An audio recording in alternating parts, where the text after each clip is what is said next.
$116 million. Christopher Mathis, who's great at math, you said that came out to how much money per year? $29 million. $29 million. It now makes Mike Evans going for maybe 25, 2 years at 25, $50 million. Not so much. Because if you look at over the next 2 years, Alec Pierce, don't get me wrong, he's really good. I still think Mike is very capable. I know he's getting up there in age. I still think Mike has the ability to be one of the better wide receivers in the NFL. I don't think anyone's going to give Mike $116 million at 4 years. But now I'm starting to feel like $50 million at 2 years ain't far off, and I don't think the Bucs can do that. I think if they wanted to do it, they could, but is it smart to do that? That I don't think it is. Simply because of the way the roster is constructed, which you've heard me say several times. You know, if they don't give Godwin the deal that they gave him last year, then yeah, I see this completely working out, and, you know, $25 million would be nothing. But they just paid Godwin a lot. And then they drafted a wide receiver in the first round. Got a lot of money committed to that room. And having the most expensive wide receiver room isn't a recipe for success. I got to be honest, guys. Everything that has come out over the last couple of hours, it's gotten me a little bit more worried. I'm not as confident as I once was. I still think it's probably 50-50, but I don't know. It's just starting to feel not good. It's really not feeling very good. You know, just seeing all of the reports that we're seeing, the agent doing the talking. And again, I think it simply comes down to, if he is to leave, it's because he doesn't believe in what the Bucs did this offseason, which was essentially nothing. You kept a lame duck coach, and you put yourself in a really weird position. And we don't know if they're going to be good. We don't know if they're going to be bad. Everything about the Bucs is just, There's nothing to them right now. And Mike Evans could have been sitting back watching this offseason going, what are we doing? You know, I threw out the question, 888-388-0957. What does your gut tell you right now of what's going to happen with Mike Evans? You can also text in 82945 on the Bartow Ford DAE text line. You know, what does your gut tell you Mike Evans is going to do? Is it going to be here in Tampa Bay, or is he signing with another team? It looks like the text messages are kind of back and forth. This one says, my gut tells me that Mike is with another team. That's from Dolan. I'm going to stick with my original prediction. Evans is as good as gone, unfortunately. That's from Greg V. Another text. I'm praying. I put my Mike Evans bobblehead next to my Bible. Well, you know what? We need a lot of people to start doing that, because I think that's what it's going to take. Another text. I said Gilmore after the Gilmore interview that Mike is going to ask for $25 million a year, and the Bucs won't match that. And after seeing what Alec Pierce just went for, 29 AAV, it kind of feels like Mike's going to be over 20 plus for sure. I can't imagine a world Mike's getting under 20. I did for a while. I don't anymore. That's all changed. The Alec Pierce move, not a good one. Now, a lot of people like to suggest on our text line, what if we trade Chris Godwin? A lot of people have, mentioned, what if we traded Godwin to the Patriots, who want a wide receiver? Could you imagine sending Chris Godwin, who took less money to come here, and then you send him to the team that he could have signed with for more money? Makes you look pretty bad as an organization. Plus, you'd still be responsible for the Godwin cap hit. So you're not getting rid of Chris Godwin. I think we're going to find out the fate of Mike Evans very soon. It will be this week. I truly believe that. It might even be today. Now, if he signs with another team, that probably won't happen today. But we might find out his future on the Bucs maybe today. And we have new breaking news. This involves one of the top free agents available. The Chiefs are making moves. Now, if you thought the Chiefs were in the market for Mike Evans, I don't know if this changes their chances of getting Mike Evans or increases it, because they're clearly going all in. They're going to spend some money in the right areas. The Chiefs have signed running back Kenneth Walker.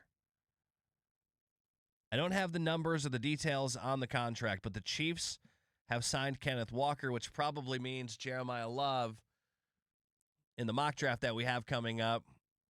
Jeremiah Love. Actually, no, I don't think Jeremiah Love was actually projected to the Chiefs in that. But it is mock draft Monday. We got a mock draft coming up here just after 12:30. But all the mock drafts that have Jeremiah Love going to the Chiefs, that's probably not going to happen now. So Kenneth Walker leaves the Seattle Seahawks, and he's now a Kansas City Chief. And the Chiefs do exactly what they needed to do. They filled the position they needed. Mike Evans, a Chief. That would be interesting. Travis Kelce announced he's returning this year, which we kind of speculated that was going to happen. Chris Mathis, you called it a long time ago. And Chris Mathis is in on all the Taylor Swift and Travis Kelce gossip, aren't you, Chris? I just saw an old video of Travis Kelce raving about Eric Bieniemy a couple of years ago. They bring him back. Travis Kelce, obviously, in the twilight of his playing career. And I felt like there's a good chance there. Kenneth Walker, man, I'm curious to see these numbers. I think he's one hell of a running back in terms of when he's toting the rock. But when it comes to pass blocking, not considered great there. He's also a guy that doesn't get the ball inside the 5-yard line, which is weird for the type of runner that he is. The Seattle Seahawks only gave him the ball on 30% of those touches inside the 5, and also only played him on pass blocking downs 25% of the time. So if they're looking to protect Patrick Mahomes, I don't think this is the guy, man. I know they got to bolster the offensive line as well, but I think they probably just overpaid for Kenneth Walker. I think a lot of that is they had Zach Charbonnet, alongside Kenneth Walker, so they trusted him maybe a little bit more in the red zone.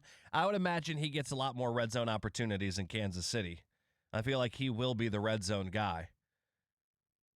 But that just happened. So one of the big names off the board as we sit here and we refresh this computer wondering if it's ever going to be Mike Evans. Now, I heard a caller this morning on the Pat Aaron Show that I thought had an interesting question. And the caller asked, would you rather be in the Raiders position or the Tampa Bay Buccaneers position? And I thought to myself for a minute as I was cooking my eggs this morning when I heard it, listening on the Alexa. Of course, you can listen to 95.7 WDAE on Alexa on iHeartRadio, anywhere, anytime. And so I'm sitting there cooking my breakfast, and the caller asked Aaron Jacobson, which situation would you rather be in? We all know the situation the Bucs are in. They're picking 15th. They had the collapse this season. They're sticking with Todd Bowles. The Raiders, such a bad season. They got the number 1 overall pick. But with the Raiders, I feel like they have something to sell fans on. New quarterback, new coach, all these fancy draft picks. And the Buccaneers, to me, they kind of feel like the Steelers. They're stuck in that mid-range, as the cool kids like to say. They're mid. And let me tell you, mid is not something you want to be. They're not good enough to win playoff games, but they're not bad enough to pick high enough to get, like an elite quarterback or that elite player in the first 5 picks, which is where the Steelers are at, right?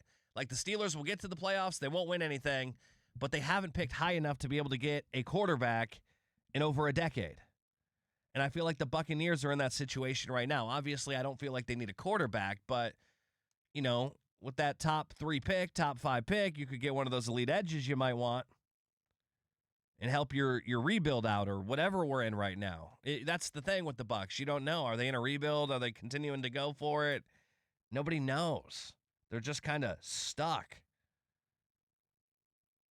The Steelers are at the mercy of a mushroom-eating moron in Aaron Rodgers. And God only knows what he's going to do because he doesn't tell anybody.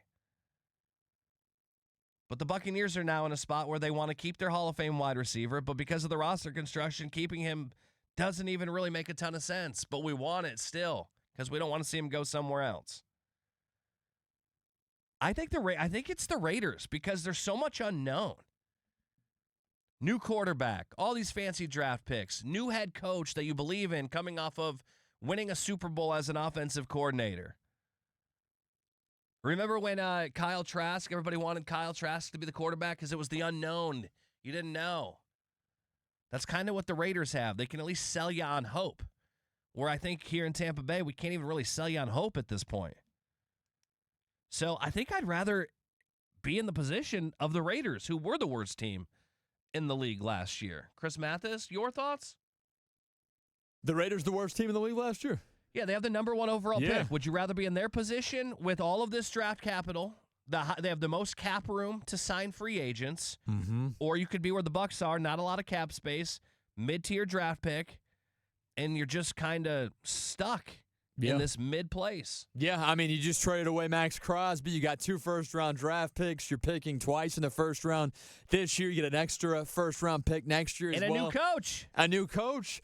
And honestly, with the quarterbacks coming out in the draft next year, I'm trading out of number 1 overall pick. Give me all the picks we can gather because I think Fernando Mendoza will be a good NFL quarterback. I'm just not sure how that attitude is going to translate with grown men in the locker room. And also, I don't think he's an exceptional talent. I just think he's a good talent with an exceptional mindset. So if I'm the Raiders, I'm racking up on more draft picks. I'm trading out of number 1 this year and getting my quarterback next year because with or without Fernando, you're not going to win more than 5 games this year. So you're going to pick very high next year as well. Why not wait for the better quarterback class next season? That's my bet. I think the problem with it is it's not a big quarterback draft. Really all you have is Fernando Mendoza. Therefore, I don't think you're going to get, what you would typically get for the number 1 overall pick. The stock on that number 1 overall pick isn't that high. So, if they like Fernando, they keep the pick, or maybe they pass on Fernando Mendoza. Maybe they take the top, second best player in the draft. Maybe an Arvell Reese. Maybe they shock the world and they do that. I don't know. We will see. Speaking of draft, it is Mock Draft Monday. Aaron Jacobson is still here, and we're going to invite him